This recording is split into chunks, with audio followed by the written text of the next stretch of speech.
갤럭시 Z 폴드2 힌지는 기기의 터치를 쉽게 해주고, 더 나아가 Z 플립에서 처음 소개되었던 플렉스 모드를 가능케 하는 캠 구조를 적용했습니다. 캠은 두 개의 경사면 사이에 평면이 있는 형상을 말하는데, 캠의 경사면끼리 만나서 기계의 열림과 닫힘을 유지하게 만들고, 캠의 평면이 만나는 구간에서는 플렉스 모드를 구현 가능하게 합니다.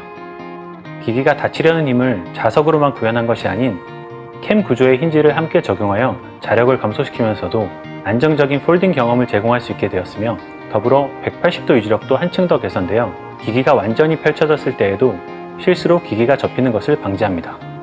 갤럭시 Z 플립에 하이드 어웨이 힌지를 처음 적용하면서 플렉스 모드, 안정감 있는 폴딩 경험 등 새로운 힌지 구조의 장점에 대한 긍정적인 소비자 피드백을 많이 받았으며, 그러한 장점들이 이번 제품에도 그대로 이어지도록 했습니다.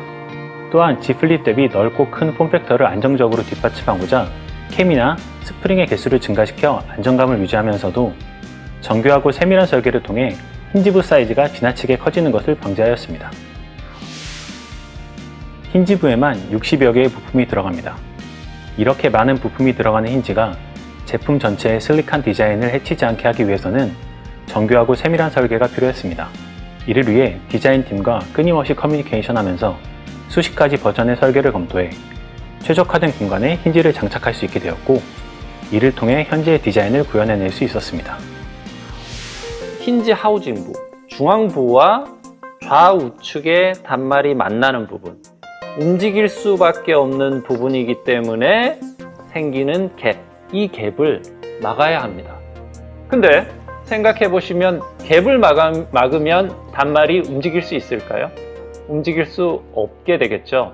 그렇다면 그 갭을 탄성체를 이용해서 막아야 됩니다. 움직이더라도 쓸릴 수 있는 탄성체, 그게 바로 스위퍼고요. 이번 단말에서 적용된 형태인데요. 그 내부를 보시면 이와 같은 힌지와 왼쪽, 오른쪽에 프론트가 구비된 이런 형태의 더미로 저희가 테스트를 하게 되고, 말씀드리고 있는 스위퍼 기술에 대해서는 이 뒤쪽 부분, 갭이 발생할 수밖에 없는 프론트와 힌지 하우징 사이에 갭을 어떻게 막을 것인가에 대한 기술을 개발하게 됐습니다.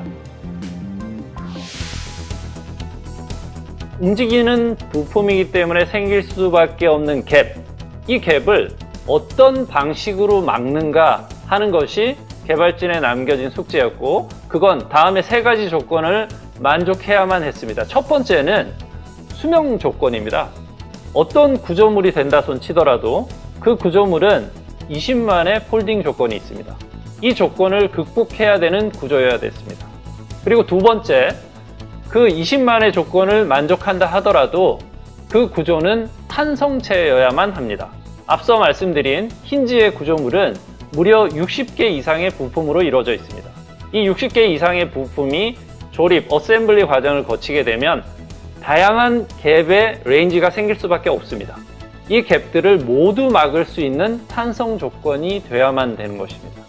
그리고 세 번째, 첫 번째 조건인 수명 조건, 두 번째 조건인 탄성체 조건을 모두 만족했다 하더라도 마지막 사이즈 조건을 만족해야 됩니다.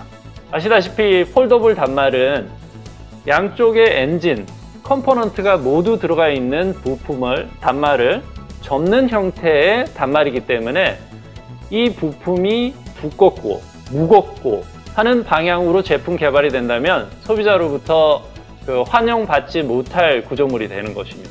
그래서 저희가 사용할 수 있는 이 레인지까지 모두 만족해야 되는 구조체가 나와야 되는 겁니다. 그걸 극복하기 위해서 저희는 다양한 트라이얼들을 했습니다. 토탈 과정이 끝나고 나서 헤아려 봤더니 98개에 이르는 아이디어들이 제안이 됐었고요. 그 98개 아이디어들이 안타깝게도 모두 실패했습니다. 청소기에 적용된 솔에서 그 힌트를 얻었는데요.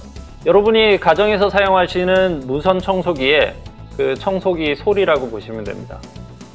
청소기의 이 솔은 파이버로 이루어진 탄성체고요. 또 제가 보기엔 충분히 낮은 높이를 가지고 있다고 생각이 됐습니다. 제가 개발을 하면서 샘플을 실제로 만들어 봤던 다양한 샘플군들인데요. 첫 번째 보시는 이 샘플부터 마지막에 보시는 샘플에 이르기까지 대표적인 샘플들을 한번 파일링 해봤습니다. 이 샘플들의 맨 마지막 단계에서 제가 앞서 설명드린 1mm 이하 높이의 파이볼을 구현할 수 있었고, 또 그 모직의 조건을 실제로 수명 조건과 단말 조건에 맞는 부품으로 개발할 수 있었습니다. 그래서 실제 적용된 샘플이 바로 이 부품이고요. 이 부품의 내측에 적용되어 있는 스위퍼를 보실 수 있습니다. 이 스위퍼는 힌지와 만나 탄성 조건과 수명 조건을 견디면서도 외부 이물을 막을 수 있는 구조 개발을 하게 된 겁니다.